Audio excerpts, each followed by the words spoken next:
Hello everyone, welcome to competitive exams tech prep. इस वीडियो में हम बात करेंगे क्लासिकल वाटरफॉल मॉडल पे और ये हम बात कर रहे हैं सॉफ्टवेयर इंजीनियरिंग सब्जेक्ट के अंदर। तो मेरा नाम पुष्पांजलि और मैं इस वीडियो में आपके साथ वाटरफॉल मॉडल को डिस्कस करने वाली हूँ। तो हम सॉफ्टवेयर इंजीनियरिंग की सीरीज़ में हम बात करेंगे क्लासिकल वाटरफॉल मॉडल की। फ्रेंड्स, अभी तक आप मेरे चैनल पर जुड़े नहीं हैं तो जुड़ जाइए, कर लीजिए चैनल को सब्सक्राइब और बेल बटन को प्रेस कर दीजिए, जिससे मेरे आने वाली वीडियोज़ की नोटिफिकेशन आपको मिलती रहे और ऐसी यूजफुल वीडियोज़ आप देख पाएँ। आप मुझे टेलीग्राम पे फॉलो कर सकते हैं, जिसका लिंक डिस्क्रिप्शन बॉक्स में दिया हुआ है। वहाँ जाके चेक करके ज्वाइन कर सकते हैं। वहाँ पे आपको वीडियोस के नोट्स मिल जाएंगे। डिप्लोमा थर्ड सेमेस्टर की सारे सब्जेक्ट की वीडियो पाने के लिए पूरी की पूरी प्लेलिस्ट मेरे चैनल पे अपलोड हो चुकी है। आप सारे सब्जेक्ट की प्लेलिस्ट को एक्सेस कर सकते हैं, तो उसके लिए आपको चैनल पे विजिट करना होगा, तो ज़रूर विजिट करें। चलिए स्टार्ट करते हैं अपने टॉपिक को। क्लासिकल वाटरफॉल मॉडल की बात करने वाले हैं हम आज। तो बेसिकली हमने पिछले वीडियो में SDLC को डिस्कस किया था, सॉफ्टवेयर लाइफ साइकिल मॉडल को डिस्कस किया था, ठीक है, जिसमें हमने वेरियस फेजेस देखे थे कि कैसे हमारा सॉफ्टवेयर डेवलप किया जाता है, ठीक है। तो यहाँ पे हम क्लासिकल वाटरफॉल मॉडल को देखेंगे। देखिए, बेसिकली बहुत सारे मॉडल्स हैं SDLC के, जैसे classical waterfall model, iterative model, बहुत सारे ऐसे मॉडल हैं जो हम आगे फर्दर वीडियोस में डिस्कस करेंगे। तो यहाँ पे हम क्लासिकल वाटरफॉल मॉडल को डिस्कस कर रहे हैं। तो ये सबसे पहला अप्रोच है, ठीक है। यानी आप कह सकते हैं कि ये एक बेसिक मॉडल है जिसे हम सॉफ्टवेयर डेवलपमेंट के लिए यूज़ करते हैं, ठीक है। तो ये बहुत ही बेसिक है, तो ये बहुत सिंपल मॉडल भी है, ठीक है। इजीली कोई भी इसको यूज़ भी कर सकता है और इजीली समझ सकता है, ठीक है। और जो आपका ये मॉडल है, इसका एग्जीक्यूशन एक सीक्वेंस ऑर्डर में होता है, ठीक है। तो यानी इसका मतलब क्या है कि सीक्वेंस ऑर्डर में होता है, तो मतलब एक जो आपका पहला स्टेज होगा उसका आउटपुट जो आएगा, उसका आउटपुट दूसरे के इनपुट की तरह काम करेगा। यानी जो आपका पहले स्टेज का आउटकम होगा वो आपका दूसरे स्टेज का इनपुट होगा, ठीक है। इसलिए हम इसको और क्या कहते हैं, इसलिए हम इसको linear sequential life cycle model भी कहते हैं, क्योंकि ये लीनियरली सीक्वेंशियली आपका क्या कर रहा है, सारे डेवलपमेंट के फेजेस को बता रहा है। तो इसलिए हम इसको linear sequential life cycle model भी कहते हैं, ठीक है। अब देखिए, ओवरलैपिंग इश्यूज जो होते हैं आपके मल्टीपल फेजेस के अंदर, यानी कई सारे फेजेस हमने देखे थे कि सॉफ्टवेयर डेवलपमेंट के लिए सबसे पहले हम रिक्वायरमेंट एनालिसिस करते हैं, ठीक है। देन उसके बाद हम क्या करते हैं, हम SRS डॉक्यूमेंट मेंटेन करते हैं, यानी सॉफ्टवेयर को डिफाइन करते हैं। उसके बाद उसको डिज़ाइन करते हैं, फिर इम्प्लीमेंट करते हैं, फिर टेस्ट करते हैं, फिर मेंटेन करते हैं। ये सारे फेजेस हमने पिछले वीडियो में देख लिए थे। तो वही कहा जा रहा है कि जो आपके हर एक स्टेज है उसको यहाँ पे क्या है, सीक्वेंशियली एग्जीक्यूट हो रहा है। यानी अगर आपको दूसरा वाला स्टेज स्टार्ट करना है, उसके लिए पहला वाला स्टेज कंप्लीट करना होगा, ठीक है। तो हर एक स्टेज को पहले कंप्लीट करना होगा, तभी आप नेक्स्ट स्टेज पे मूव कर सकते हैं। और हर एक स्टेज जो वाटरफॉल मॉडल का होता है वो आपका दूसरे स्टेज में, यानी पहले स्टेज का वो आउटपुट होता है, ठीक है। जैसे रिक्वायरमेंट है, रिक्वायरमेंट की जो भी आपका आउटकम आएगा उसको हम डिज़ाइन फेज़ में ट्रांसफ़र करेंगे, और डिज़ाइन का आउटकम जो है वो हम डेवलपमेंट में मूव करा देंगे, और इसी तरह से आगे बढ़ते जाएंगे, ठीक है। तो इस तरह से हमारा ये सीक्वेंस चलता है।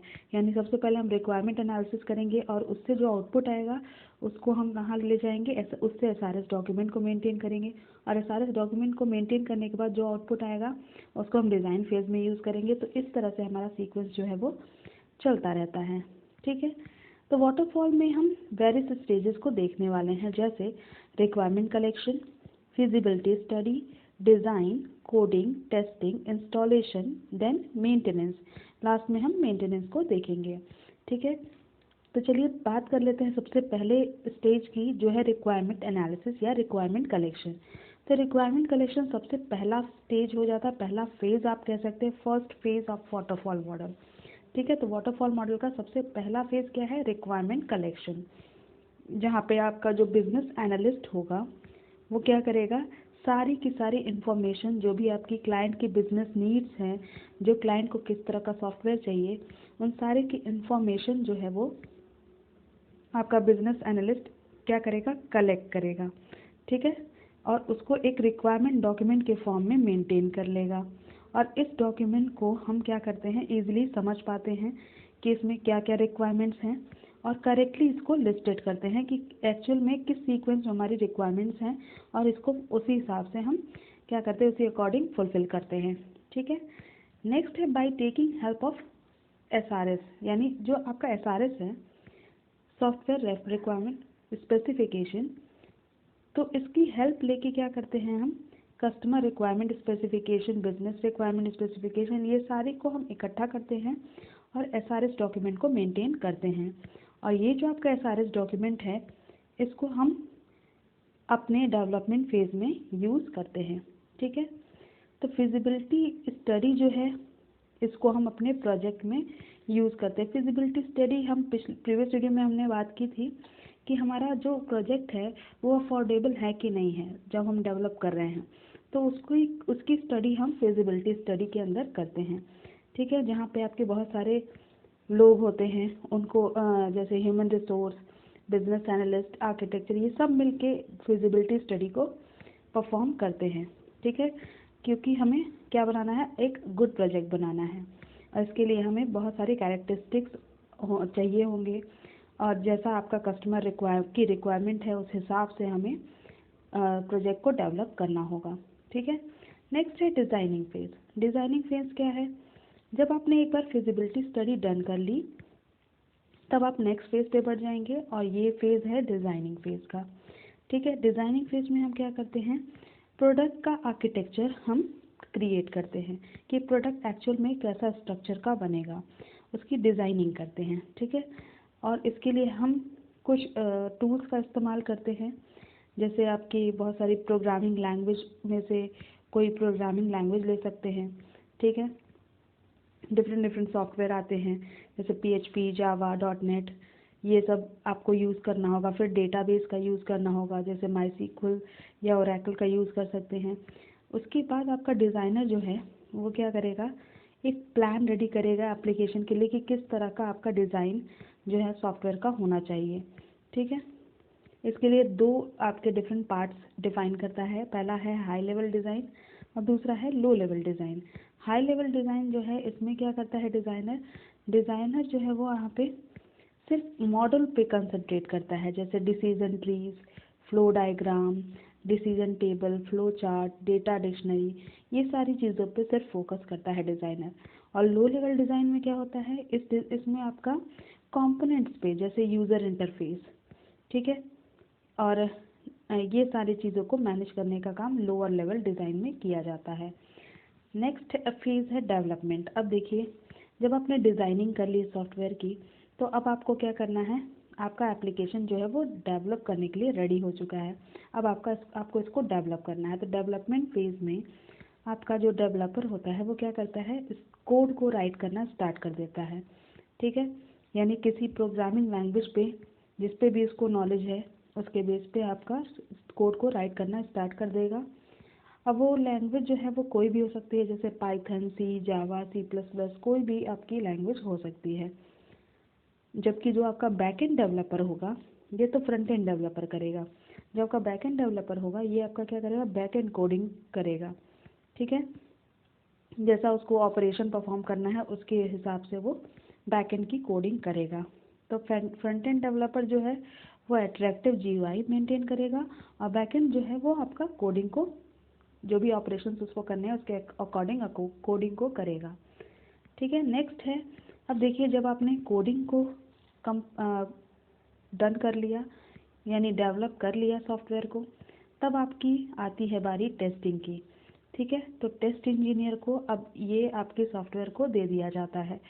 अब टेस्ट इंजीनियर क्या करेगा, टेस्टिंग को स्टार्ट करेगा, ठीक है। तो टेस्ट इंजीनियर टेस्टिंग को स्टार्ट कर देता है, और इसमें आपकी एप्लीकेशन की जो भी आपकी क्लाइंट की रिक्वायरमेंट है उसके अकॉर्डिंग आपका एप्लीकेशन बना है कि नहीं, सॉफ्टवेयर बना है कि नहीं, इसकी फंक्शनैलिटी को टेस्ट करता है टेस्ट इंजीनियर, ठीक है। तो एप्लीकेशन एक बार जब टेस्ट हो जाता है, तब हम नेक्स्ट फेज़ पे बढ़ते हैं, जो है इंस्टॉलेशन। तो इंस्टॉलेशन में क्या होता है कि जो आपका इसमें जो प्रोसेस होता है वो आपका क्या होता है, will remain until the software is stable. ठीक है, तो प्रोसेस इसमें करते रहते हैं जब तक कि आपका सॉफ्टवेयर स्टेबल ना हो जाए, यानी बग फ्री ना हो जाए। तो एक बार इंस्टॉल करते हैं उसको, अगर कोई एरर नहीं है तब हम क्या करते हैं, उसको क्लाइंट को डिलीवर कर देंगे। ठीक है, और जब हमारा सॉफ्टवेयर जो है वो हमें पूरी तरह से बग फ्री मिल गया तो अब हम क्लाइंट को दे देंगे। क्लाइंट क्या करेगा, क्लाइंट भी एक टेस्टिंग करेगा अपने सेटिस्फैक्शन के लिए। ठीक है, अगर कोई एरर आती है तो वो डेवलपमेंट टीम को बता देगा और उससे उसकी जो भी इश्यूज होंगे उस प्रोजेक्ट से रिलेटेड वो रिजॉल्व हो जाएंगे। ठीक है, जब आपकी सारे इश्यूज रिजॉल्व हो जाएंगे तो एप्लीकेशन जो है वो एंड यूज़र्स को डिलीवर कर दिया जाएगा। ठीक है, नेक्स्ट आता है, अब जब आपने 6 स्टेजेस को सक्सेसफुली कंप्लीट कर लिया, यानी सारा आपका सॉफ्टवेयर बग फ्री हो गया टोटली पूरी तरह से, तो अब लास्ट स्टेज जो है वो मेंटेनेंस का है। और मेंटेनेंस वाटरफॉल में जो आपका मेंटेनेंस है, इसमें हम क्या करते हैं, सॉफ्टवेयर जो है वो आपका जब तक आपका एंड यूज़र्स के पास गया, अब वहाँ पे आपका एप्लीकेशन जो है वो चेक होता रहेगा। ठीक है, टाइम टू टाइम आपको मेंटेनेंस उसको प्रोवाइड करना होगा। ठीक है, तो इस फेज़ में हम वो चीज़ें करते हैं। आई होप आपको समझ में आया होगा, कॉन्सेप्ट क्लियर हो गया होगा क्लासिकल वाटरफॉल मॉडल का। इस वीडियो में हम इतना ही बात करेंगे, नेक्स्ट वीडियो में हम नेक्स्ट टॉपिक को डिस्कस करेंगे। सो फ्रेंड्स, अगर वीडियो पसंद आई है तो ज़रूर लाइक करिएगा, अपने फ्रेंड्स के साथ ज़्यादा से ज़्यादा इस वीडियो को शेयर करिएगा। चैनल पर जुड़े नहीं हैं तो जुड़ जाइएगा। Thank you for watching.